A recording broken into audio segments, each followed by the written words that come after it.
Welcome to another episode of Binge Drinking here on Cinema Gulp, and we've got the gang here to dish on all things Cobra Kai Season 3.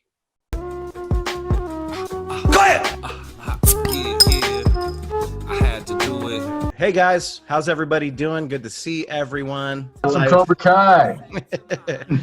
I can't believe we're already on Season 3 of this show. It feels like me and Devin did the Binge Drinking episode for Season 1 like 2.5 years ago.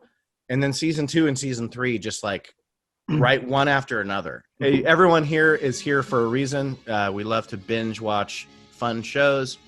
I think Cobra Kai is the quintessential binging show. I cannot watch one episode and then wait a day or two or three to watch a second one. I'm watching that whole thing in one day. You know, maybe I'll take a break here and there, but it's all one day. That's So, pretty much what I did. It's just written that way. It's literally written like a huge movie, right? Before we get into spoilers, let's start with Jeff. What did you think about Season 3? I liked Season 3. Like you said, it was very bingeable because it's only 30 minutes long. Characters went in different directions, but very positive. You know, because some characters you really didn't like in the second season, but you kind of liked them more in the third season, which I liked. Totally. I enjoyed it. You know, watched it all in a day. Took one small, stop in it, but it was good. I binged it too. It was just that good. I thought it was definitely a better, stronger season than Season 2, right? So for me, it's like 1, 3, and then 2 just a little bit. I really enjoyed how they revealed a lot of more backstory on certain characters. So to me, it showed how much more like why they're the way they are. I think it was great to really explore that because while there are no one-dimensional characters in the show, I love the fact that they still continue to expand, on the great writing that they had. I love how they had a bunch of surprise characters and location, and just the season was overall fun. And then just the note that it ended on just really just gets you excited and pumped for 4. Yeah, kind of the same. This actually might be my favorite season. We had a lot of characters come back from the original movie from 1984, and it was awesome getting to see those people on screen and becoming part of this new story. That was one of the things I loved the best. You had some character arcs, and characters went in different directions. Overall, very exciting season. I was glued to my seat watching it. Yeah, I think 1 and 2, and me and Devin discussed this when we did Season 2. 1 and 2 for me are tied. I love them both equally. This is my favorite season. I think it has the best storytelling. And it finally, I've said this in Part 1 and Part 2 of Binge Drinking, that it finally made Daniel someone that I give a shit about and I finally understand. The first 2 seasons, he was more of a plot device for Johnny, where now Daniel is just as big of a part of the show. And I appreciate the fact that they did what they did and kind of played with the second Karate Kid Part 2. That stuff fleshed him out to me so much better, where by the end of it, I'm like, now I like Daniel. So plus, I agree on that too, Ben. Yeah, I thought like especially Season 1, it started to make me. He's such a douche in Season 1. I'm gonna get technical. I kicked his face. And I don't think they're going to stray away from him being that way. I just finally understand where he's coming from after this third season. I kept telling Devin, what is it they're trying to do with Daniel? Like, he's just kind of comic relief, and he's counter type to what he was in the movies. And that's fun and that's funny. But what is he going to bring to the show? And I think Season 3 finally did. Boom. Ooh. Okay, spoiler warning for everybody from this point on. First thing I want to address, Aisha is gone. Quiet! So the way Season 2 ended was bonkers, crazy. It almost jumped the shark. It could have gone off the rails. But the fact that it didn't, and then me and Devin were talking about all the way leading up to this, like, how are they going to address that? How do you guys think that did they do a good job, like with Miguel and with Robbie Keane, who I hate so much? I think so. I think one of the interesting things about it is it showed like how the school handled it, which definitely seems like a very like modern 2020 day with the whole like, oh, but you can't touch now. You can't like be close. Don't be like I could totally picture that's probably what teachers are like now. And that's just not how it would have been when we were all going to school. They would have kicked our ass.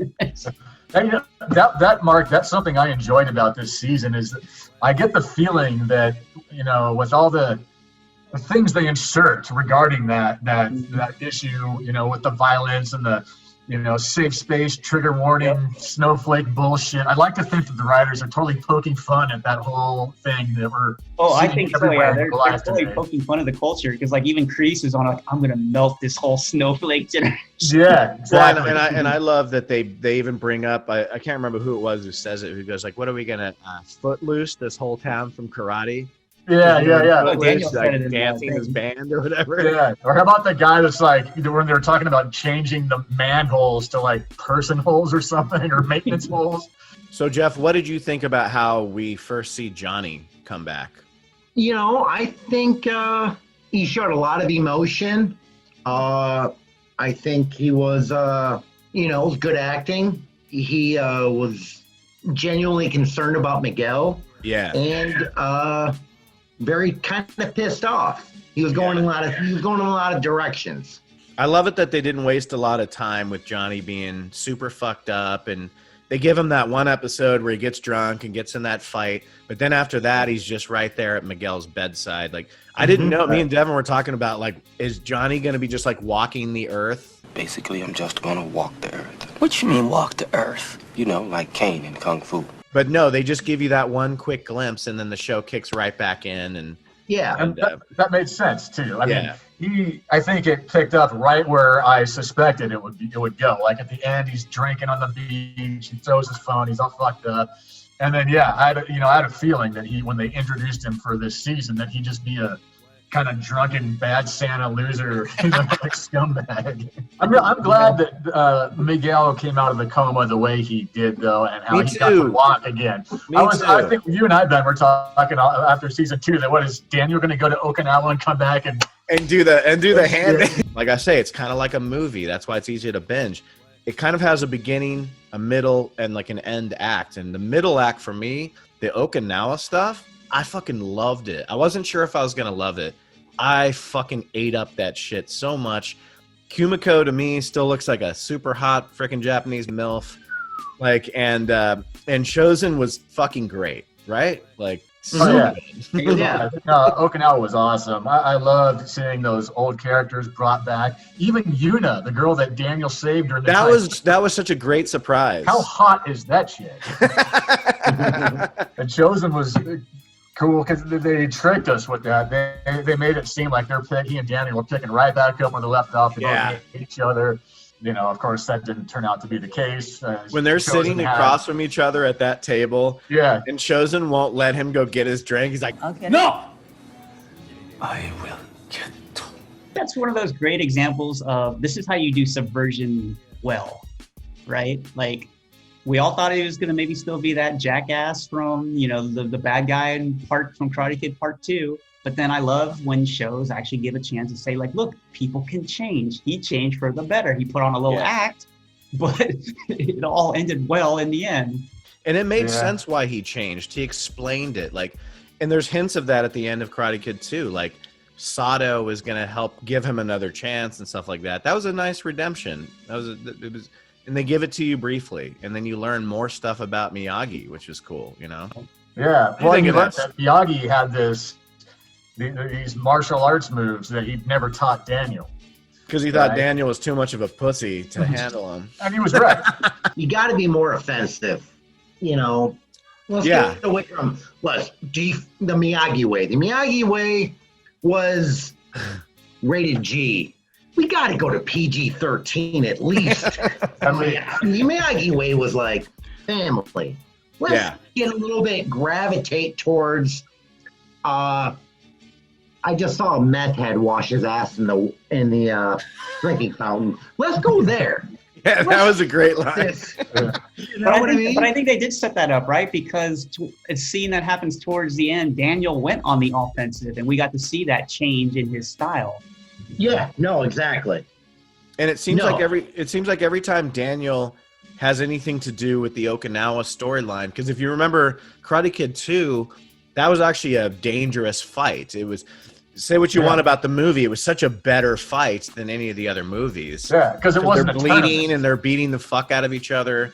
That was the one time Daniel's actually like go attacking someone, and then he goes back to the fucking Pussy All Valley tournament and just Yeah. kicks someone in the face. And, you know, Goes in honking Daniel's nose. I thought that was hilarious, and I kind of was wondering if that. I kind of thought it might happen before it did. Honk. Oh yeah, no, I saw that coming. Yeah. But it was good to see the actor have so much fun with that part. Like, just, I've been waiting to do that forever, and he's just laughing. He's self-congratulatory about it. Did anybody else think that like Daniel totally wanted to bang Kumiko again? You could tell that was a huge what if kind of chemistry with the two actors. Like Yeah. maybe she really was still kind of like the love of his life, but that got away because she even said like, oh, I didn't get with anyone because there was no one that fought to the death for me like you did. Like you could tell like the total chemistry was there, and you could almost see like if it wasn't for Amanda, like this probably would have been his wife, you know? Did anybody catch that he says he hasn't seen her in 30 years, but the movie was actually 35 years ago? So it seems like maybe he got they did some like international booty calls or something for those 5 years. I think 30 years was just like a rounding off kind of deal. Jeff, I like to think that they had international booty calls for 5 years. Okay. You think they did? I don't think they did. I think Daniel's a pussy. Just Agreed. he was rounding off. It didn't happen. No, you're right. You're probably Didn't no. do Yeah. any of that. LaRusso's not hopping a plane to travel to get some gas. No way. I just thought that whole 2-episode arc was beautiful, and I loved the Miyagi letters. That was some of like Ralph Macchio's best acting on the show so far. Just like, you know, like getting to like hear more from Miyagi that he didn't know existed, and that stuff was touching if you love the original movie, you know. So Yeah, it was a great emotional payoff. You know, Yeah. kind of a way to bring Mr. Miyagi still into the show because, you know, unfortunately Pat is no longer with us. yeah. Reprise that, right? Because I loved the part where he's telling. He's talking about how Samantha, he gets to be a grandfather. I was like, This season was full of like old school stuff for fans of the original movie in '84. It was just packed full of nostalgia.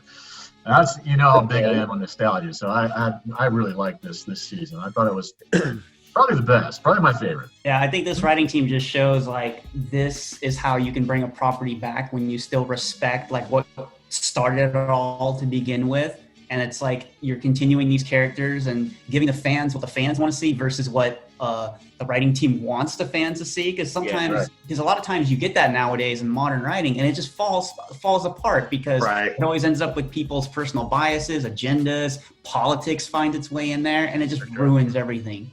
Yeah, I agree. But that's one of the great things about this whole show is that it caters to several different audiences. It caters to, you know, guys like us who are fans of the original movies, but they have these younger characters, and that caters, of course, to a newer generation that maybe they haven't seen the original movie, but it's still interesting for not only that new audience, but for us too. Quiet! I like how she came up. who?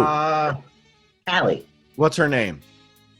Come on, you know it. Elizabeth motherfucking. Oh, you're talking about, okay. I mean, we've been wanting her to come on the show forever, man. Elizabeth Shue, you know, the Nick Cage movie, whatever.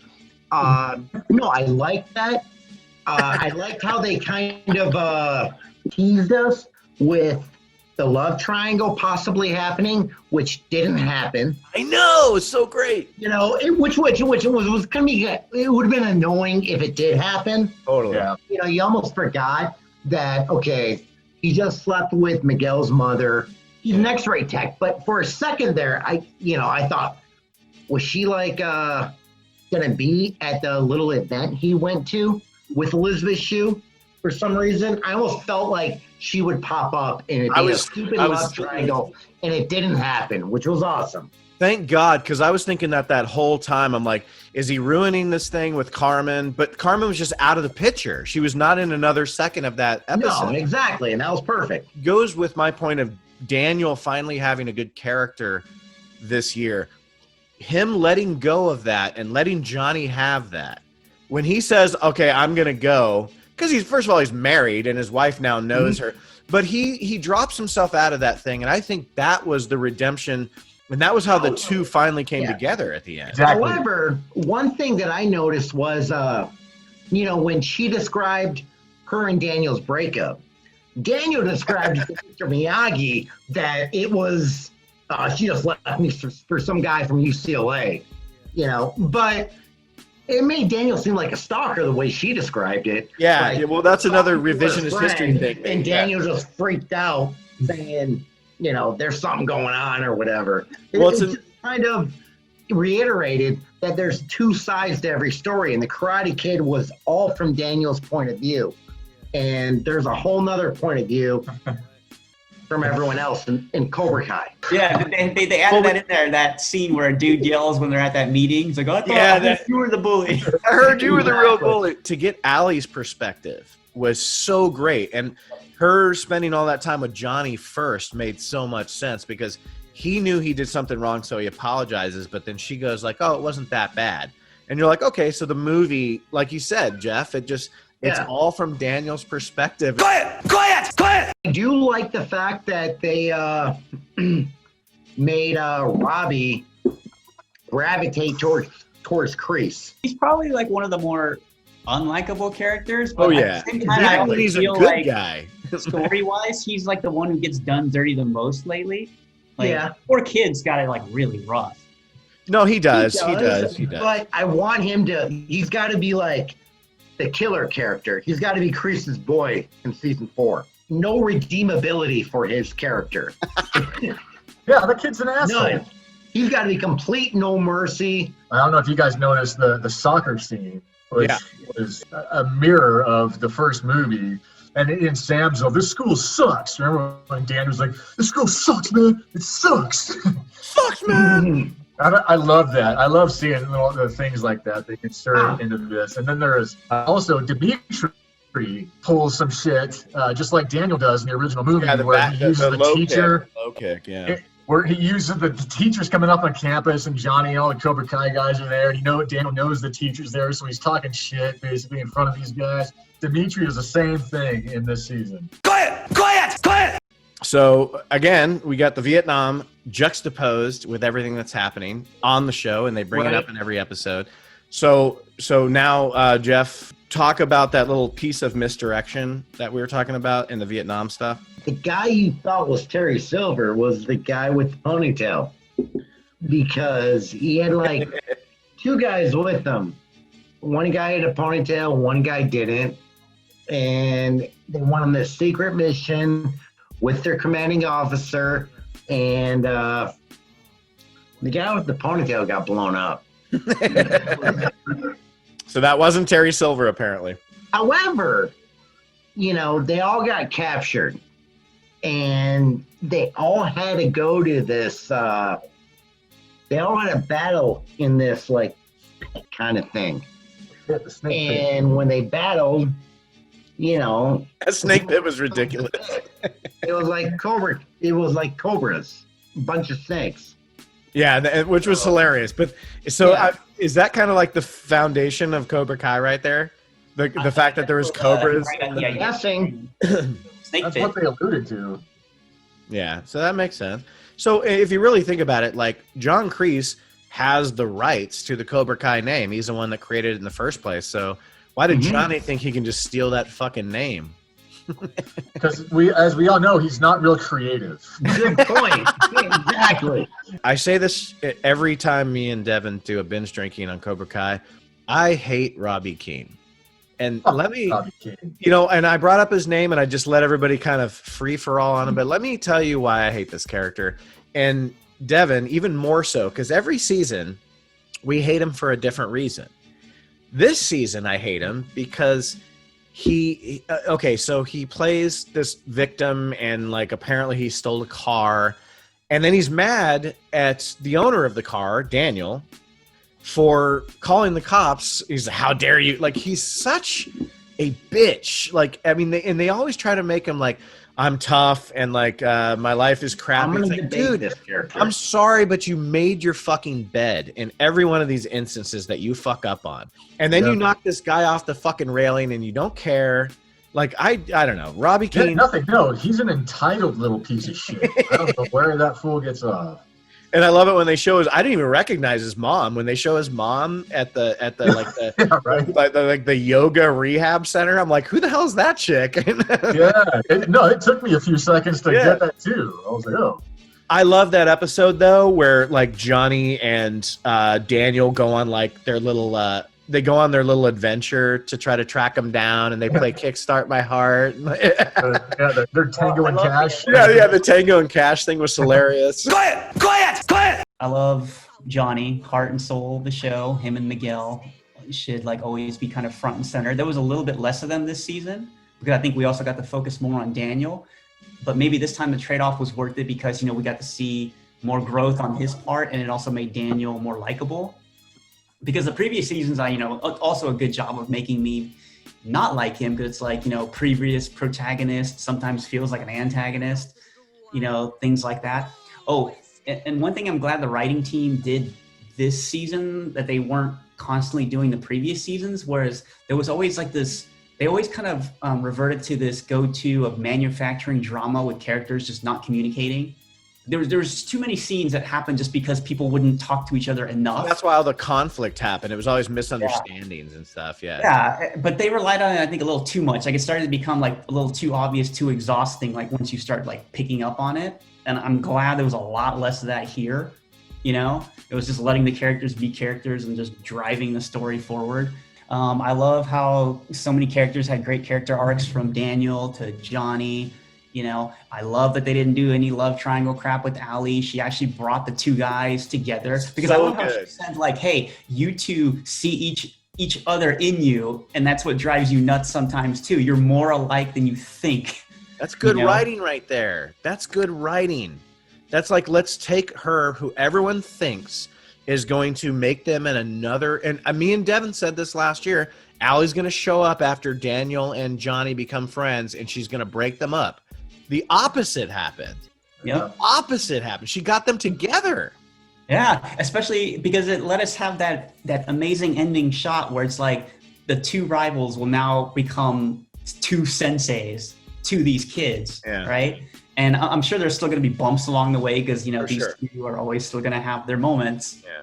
But the fact that their growth of coming together, which also with the kids, I love Hawk's arc this season. So good. I love how they planted those little bits where he kept having these doubts, and the doubt kept getting bigger and bigger, and then finally came back for his former best friend, and seeing that, hey, I'm now becoming the bully, but I don't want to.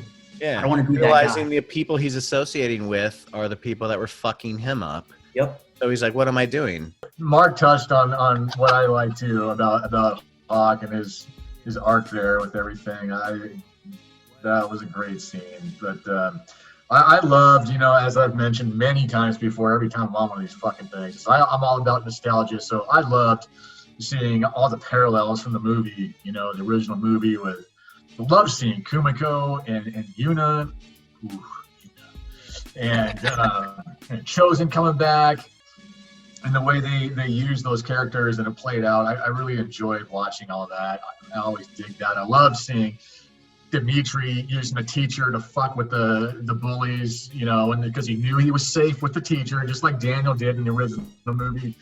And there were some good character arcs also with Hawk, his change of heart, all that Mark discussed. Johnny is always my favorite point of this show. I mean, I just love what they've done with his character and getting to see him progress and grow as a character. I think it's been fantastic, and writing's been amazing. And I also really like seeing Kreese's backstory too. Oh yeah. We needed to see it. We needed to see it. Yes, Yeah, finally. So we got to see why he is the way he is, and I'm still curious to see how that's going to play out in the next season, and what's going to happen with Terry Silver hopefully coming back. But this was probably, I mean, it had this series had comedy and everything, drama all through it, and this is probably my favorite season this season. So, well, for me, I think it's the best season because I just think every season keeps growing on you, and it keeps growing with its characters. And like Hawk is going in directions that I'm loving. Dimitri is going in directions that I'm loving. Sam is going in directions that I'm loving. Sam started out as kind of an annoying character, and I really kind of like Sam now. They finally did it. They finally made me care about Daniel LaRusso. And this season did it by going back to Okinawa, which was fucking awesome. And I just keep rewatching those episodes because, to me, part 2 was always my favorite movie. It was always my favorite movie of the 3. I know I'm in the minority, but part 2 for me was the best Karate Kid movie. So when I get to see them go back and do that stuff, even though it was short-lived, that meant a lot to me. And I think they just fucking handled it great, like they do with everything else on this goddamn show. Home run for me, season 3, Cobra Kai, the best so far. Let's get some Terry Silver up in this motherfucker. Ben, you know what the irony is of Johnny's character? He's obviously like anti that, but he actually has the most diverse class. Think about it. Organically, he's got the most diverse group of kids, and that's what it's all about. It has to be organic. Keeping Johnny Lawrence in this caveman state that he's in keeps the show from being woke, and it's almost like a commentary on the society. Mm-hmm. And I love it that you have these young actors who like can play off of that. And that's the cool thing about the show too, because it's about karate and it's because it's about bullying and like classes of kids. You don't have a bunch of whiny pussies. Dimitri in the second season was kind of representing that when he's like, oh, my mom wants a note if I'm going to do karate. But then look what now he's like kind of a badass, you know? It's like the show just fully like, it's the greatest show. It's the best. He's some grade A ass now too. Oh, right? Dude, now he's got the chick from season 1 that was absent in season 2. What's her name? Like Yasmin. Yasmin. Yeah, he's a total chad now. Dude, he's got Yasmin, dude. He's got the hottest chick in school. Because he's got that big dick. Yeah. So everyone, for Cinema Gulp, this is Binge Drinking on Cobra Kai Season 3. Thank you for watching. Until next time, follow us on Facebook, Twitter, and Instagram. Tell your friends. Comment down in the comment section below. Click like and subscribe. For Cinema Gulp, I'm Ben. I'm Devin. I'm Mark. Yeah. I'm Jeff. We drink your cinema. Earthling brain, and have been known to mistake ice cold cookie dough for burning flames. And if you happen to pass them with their hazard flashes right there in the turning lane, don't be the least bit concerned if for any turn may in fact bring the pain. But then Dren went and threw a jinx in the game and didn't think the same.